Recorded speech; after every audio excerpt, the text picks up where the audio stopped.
Merhaba arkadaşlar, örgü kanalıma hoş geldiniz. Kız bebeklerimiz için hem kolay hem de güzel tığ işi bir takım yaptım. Bakın bu şekilde çok güzel bebek şapkası yaptım. Tığ işi bebek ayakkabısı var. Çok güzel ve kolay tığ işi pantolon yaptım bakın. Burası fırfırlı yaptım. Çok güzel oldu. Bunların takımı olarak çok da güzel tığ işi bir hırka yaptım. Siz de böyle güzel bir takım yapmak isterseniz bu hırkanın, şapkanın ve ayakkabıların anlatımlarını yaptım. YouTube kanalıma yükledim arkadaşlar. Bunlardan yapmak isteyen arkadaşlar için bu hırka, ayakkabı ve şapkanın olduğu YouTube linkini izlediğiniz bu videonun açıklama bölümüne ekliyorum. Siz o linkleri tıklayarak bunlar gibi güzel bir takım yapabilirsiniz. Veya Ece'nin Örgüleri YouTube kanalında tığ işi şapka, tığ işi hırka ve ayakkabı olarak arayarak kolayca bulabilirsiniz. Biz bugün bu kolay ve güzel bebek pantolonunu yapacağız. Ben bu takım örgüsünü 6 aylık bebek ölçüsüne göre yaptım arkadaşlar. Pantolonu da bugün 6 aylık bebek için yapıyorum. Pantolon örgüsünde iplik olarak ben bugün bu ipliği kullandım. Kullandığım iplik üzerinde 100 gram iplikte 330 metre var. 1,5 adet iplik kullandım arkadaşlar. Siz daha büyük yapmak istiyorsanız 2 adet iplik yeterli olur. Yeni doğan bebek için yapıyorsanız bir yumak iplik yeterli olacaktır. Tığ olarak yumuşak olsun diye 6 numara 3,5 milimetre tığ kullandım. Elimin sıklığına göre bu tığı kullandım. Yumuşak bir örgü elde ettim arkadaşlar. Bakın gayet yumuşak bir örgü oldu. Sizin eliniz sıkıysa 4 milimetreli tığları kullanabilirsiniz. Ölçülerin videonun sonunda ölçüyorum arkadaşlar. Tekrar ölçerek vakit geçirmek istemiyorum. Bakın burayı fırfırlı yaptım. Çok şirin oldu. İpliği tığı hazırlayalım. Hep birlikte bu kolay ve güzel tığ işi pantolon örgüsüne başlayalım. Örgü kanalıma abone değilseniz abone olmayı unutmayın lütfen. Örgü kanalıma abone olmak ücretsiz. Örgü kanalıma ücretsiz abone olup orada bulunan zil şeklini dokunarak açık yaparsanız kanalıma video yüklediğim zaman ilk önce size bildirim gelir. Örgülerimden herkesten önce sizin haberiniz olur. İzlediğiniz videolarıma beğeni ve yorumlarınızı yaparsanız çok sevinirim arkadaşlar. Hepinize kolay gelsin. İyi çalışmalar.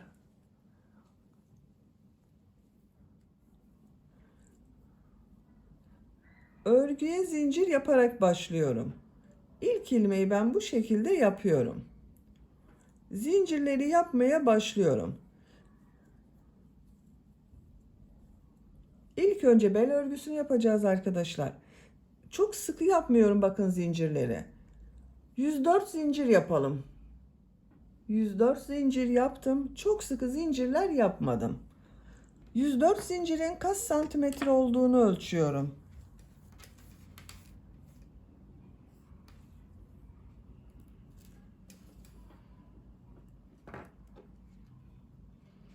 ...42 santimetre zincir uzunluğu var. Benim elimin sıklığına göre 42 santimetre için 104 zincir yaptım arkadaşlar. Sizin daha fazla zincir yapmanız gerekebilir. 3 zincir dönüş için yapıyorum. Tığ üzerine iplik alıyorum. 3 ilmek atlıyorum. 1, 2, 3, 4. ilmeğe trabzan yapıyorum. Diğer ilmekler üzerine de trabzan yaparak devam ediyorum. Trabzan sırası yapıyoruz.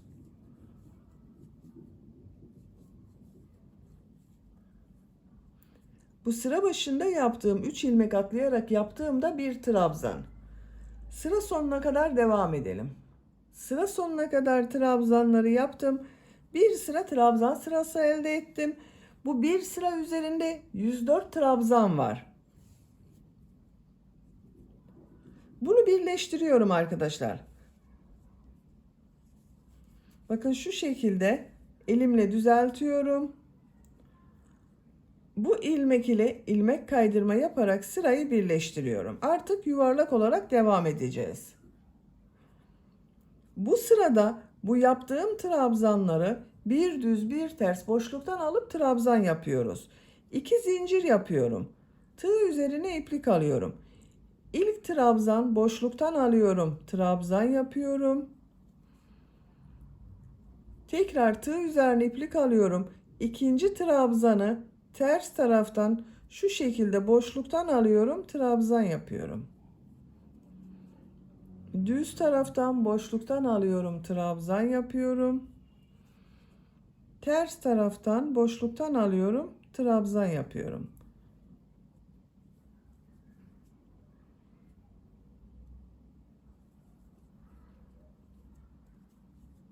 Bakın bu şekilde yapmıyoruz, trabzanları boşluktan alarak yapıyoruz.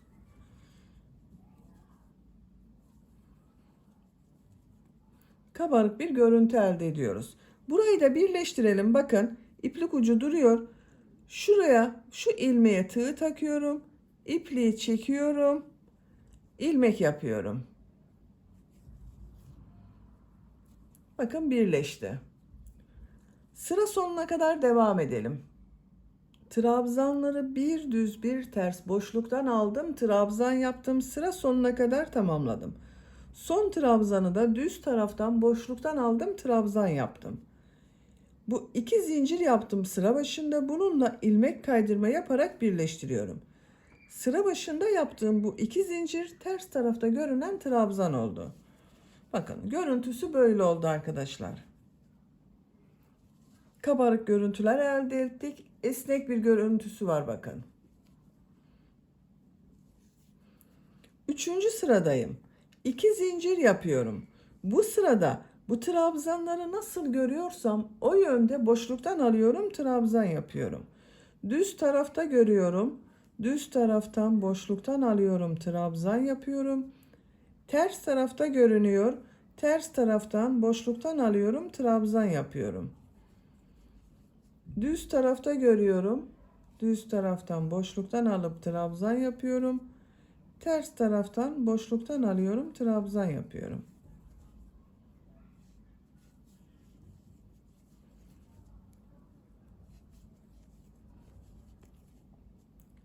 Sıra sonuna kadar devam edelim. İlmek kaydırma yapalım, birleştirelim. Yine nasıl görüyorsak o yönde boşluktan alıp trabzan yapalım. Bu bel örgüsünü tercihinize göre 4, 5, 6 sıra istediğiniz kadar bu şekilde tekrarlayarak tamamlayalım. Bel örgüsünü 5 sıra olarak tamamladım. 1, 2, 3, 4, 5. Genişliğini ölçüyorum.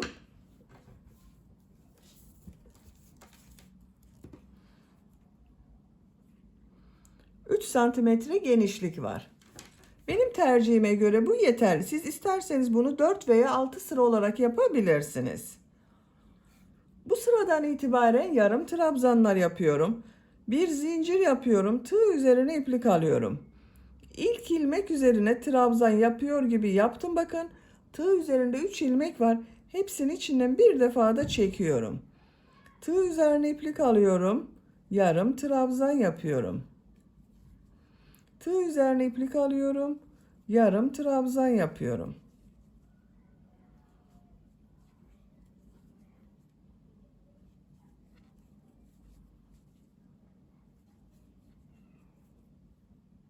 Sıra sonuna kadar devam edelim. Yarım trabzanlar yaparak sıra sonuna kadar tamamladım. İlk ilmek ile ilmek kaydırma yaparak sırayı birleştiriyorum. Bakın bir sıra yarım trabzan yaptım. Bu bir sıra üzerinde 104 yarım trabzan var arkadaşlar. Bir zincir yapıyorum. Tığ üzerine iplik alıyorum. Yine her ilmek üzerine bir yarım trabzan yapıyorum. Bakın ilk ilmeğe de yarım trabzan yaptım. Diğer ilmeklere de yarım trabzan yaparak devam ediyorum. Sıra sonuna kadar devam edelim. Sıra sonuna kadar tamamladım. İlk ilmek ile ilmek kaydırma yaparak birleştiriyorum. Bir zincir yapıyorum. Tığ üzerine iplik alıyorum. Bakın ilk ilmek içine yarım trabzan yapıyorum. Diğer ilmeklere trabzan yaparak devam ediyorum. Yarım trabzanlar yapıyorum.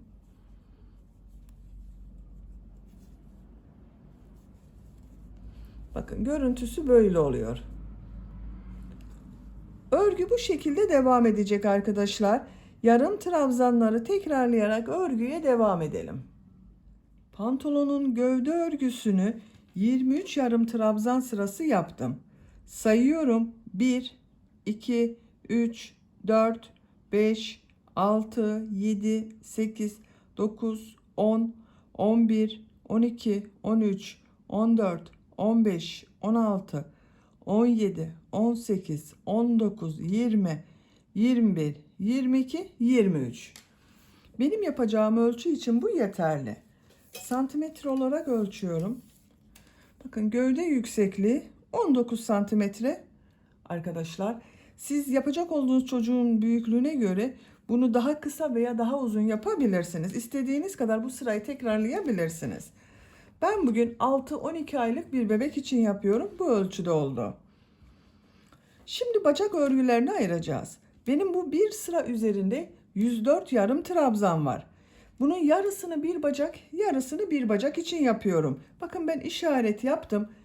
2 ilmeğe işaret yaptım. Geriye 102 ilmek kaldı. 102'nin yarısı 51 yapıyor arkadaşlar. Bakın bu işaret yaptığım ilmekten sonra 51 ilmek saydım. Buraya işaret yaptım. Burası bir bacak örgüsü olacak. Diğer taraf bir bacak örgüsü olacak. Bu işaret yaptığım, bakın ilk başa bir işaret yaptım. Bir de bu 52.'ye işaret yaptım. Arada 51 ilmek kaldı. Şu şekilde birleştireceğiz. Bacak örgüsünü ayıracağız. Sizin kaç yarım trabzan varsa onu ikiye bölün. 2 ilmeği çıkartın. Geriye kalanları bacak örgüsü olarak ayırabilirsiniz. En son bakın yarım trabzan yaptım. Bu işaret yaptıklarımı bu sırada birleştiriyorum. Şu şekilde bakın ilmeğe tığ taktım. İlk sıra başında olan ilmek arkadaşlar. Karşıdan bacak örgüsü için işaret yaptığım ilmek. İkisini içinden alıyorum. İlmek kaydırma yaparak birleştiriyorum. Bu bir bacak örgüsünde benim 51 yarım trabzan var. Burada da 51 yarım trabzan var. İşaretleri çıkarıyorum artık.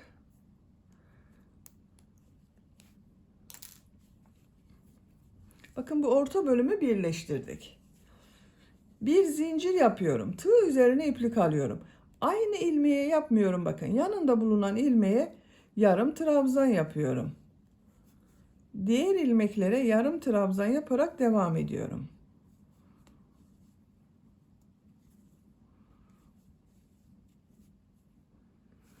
Buraya kadar devam edelim. Sıra sonuna kadar tamamladım. Son ilmeğe bakın yarım trabzan yapmıyorum. İlk yaptığım bu ilmek ile ilmek kaydırma yaparak sırayı birleştiriyorum. Sıra başında da bakın aynı ilmeğe yarım trabzan yapmadım. Sıra sonunda da yapmadım. Burada bir eksiltme yaptım. Bir zincir yapıyorum. Tığ üzerine iplik alıyorum.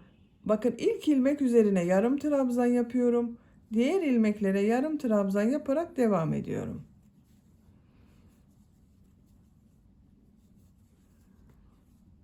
Sıra sonuna kadar devam edelim. Sıra sonuna kadar tamamladım. Bakın son ilmeğe de yarım trabzan yaptım. İlk ilmek ile ilmek kaydırma yaparak sırayı birleştiriyorum. Bakın bacak örgüsü bu şekilde belli oldu arkadaşlar. Bir zincir yapıyorum. Tığ üzerine iplik alıyorum. Yarım trabzan yapıyorum. Yine her ilmek üzerine bir yarım trabzan yapıyorum.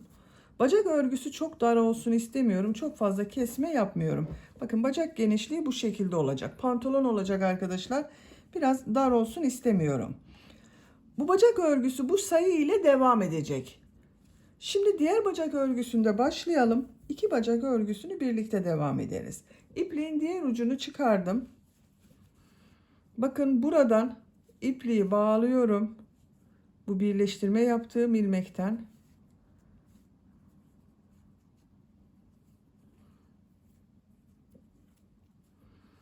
Buradan ilmek yapıyorum bir.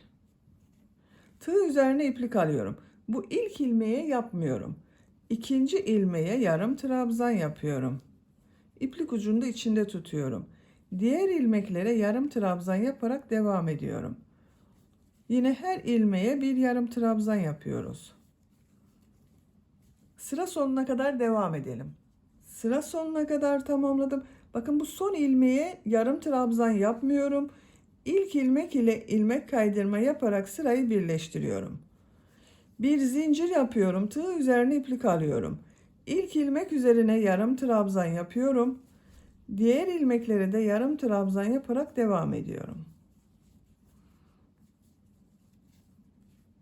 Sıra sonuna kadar devam edelim. Sıra sonuna kadar tamamladım. Son ilmeğe de yarım trabzan yaptım.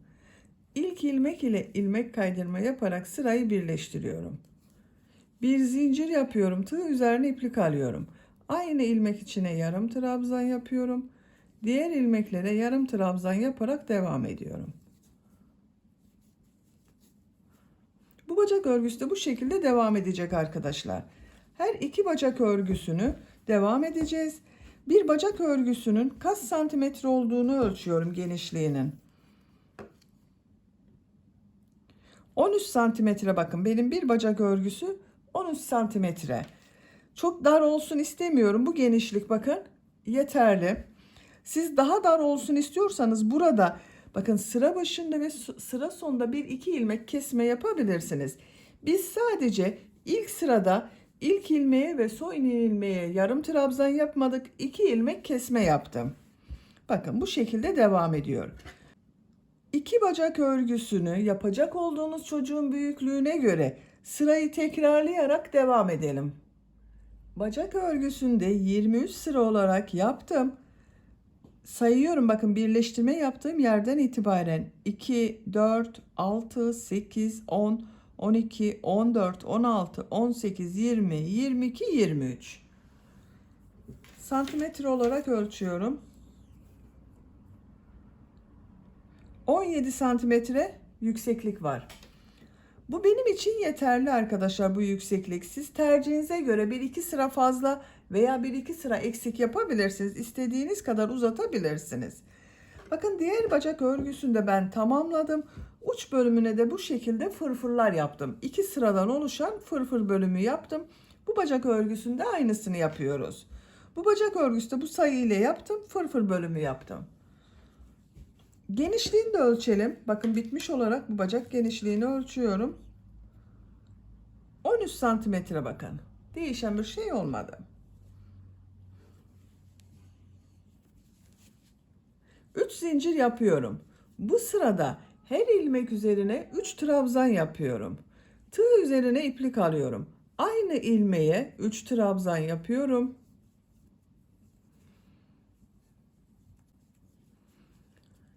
Diğer ilmeğe de 3 trabzan yapıyorum. Aynı ilmek içine yapıyorum bakın.